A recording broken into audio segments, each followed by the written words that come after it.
Chapter 190. Dronel.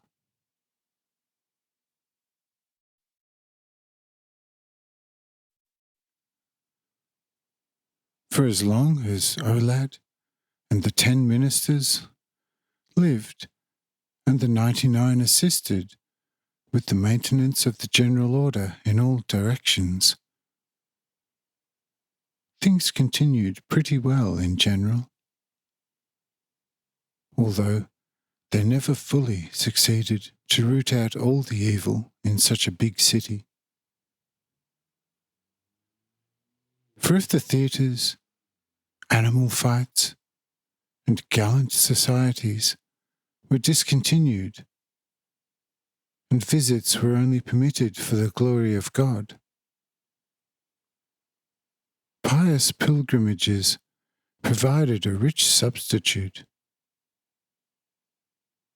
And these godly gatherings were then used, as is already the case on such occasions, through the efforts of Satan, for all kinds of purposes, which I will not touch on here.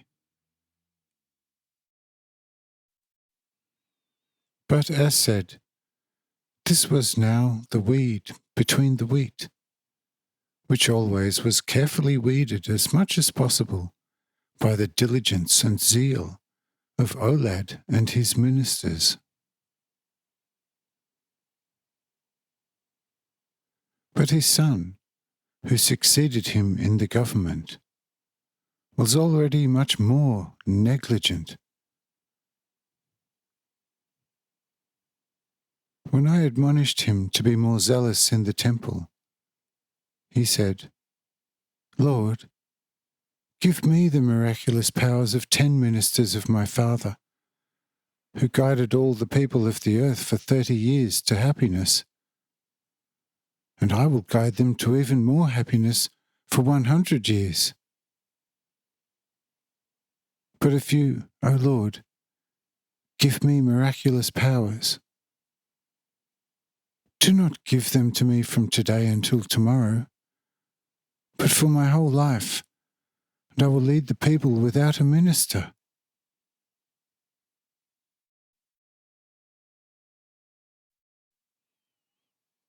So he kept asking me for miraculous powers, when I exhorted him to be zealous, and also promised him that I would assist him wondrously anyway, whenever he, in his righteous zeal, would need my support. But he was not satisfied with that, and was thereat even angry at me, and said, "If you, O Lord, do not want to give me miraculous powers, but only want to use them yourself in extraordinary cases,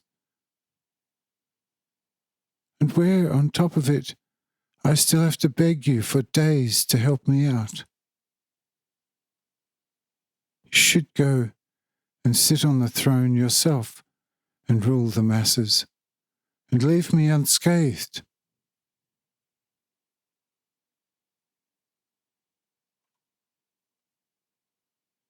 But since this successor of Olad was always falling out with me, for I could not give him miraculous powers because of his addiction to play, he also was very tepid regarding governmental matters.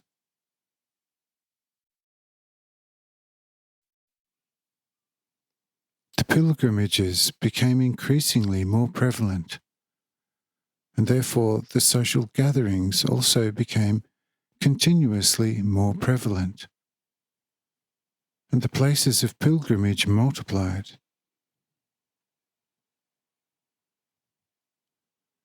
And in this way, idolatry became rampant.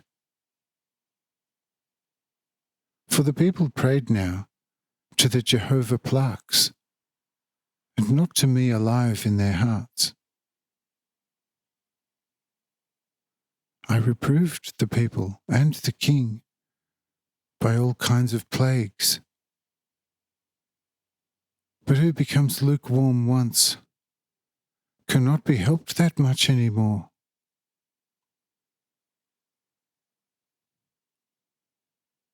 After, or even at, any punishment, the king came to me in the temple, but not to beg me for mercy and compassion, but to fight with me, and confronted me with all kinds of nitpicky reproaches.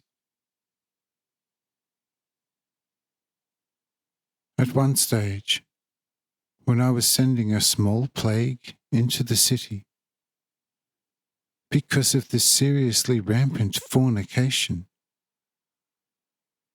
which killed 200,000 people in a week, though only in one section of the city.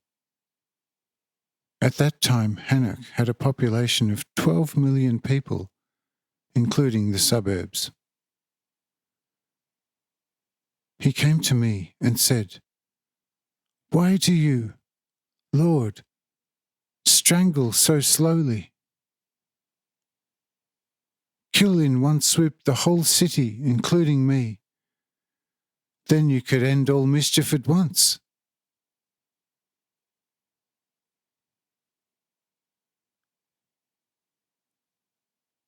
And when I chastised him at similar encounters, he said, "Go ahead, keep hitting, since it is indeed an honour if the weak king of Hanoch is beaten by his God and Lord."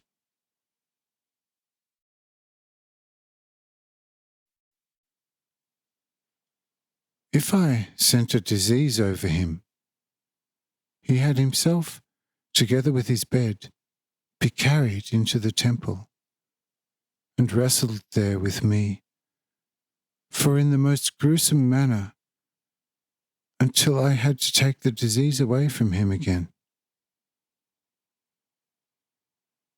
Sometimes he promised to follow me, but sometimes he even threatened me. Indeed, this king, whose name was Dronel, knew quite well to put my patience to the test. But I nevertheless let him rule for 50 years, because, except for his hours of grief, he still loved me very much. But what further, the following will show us.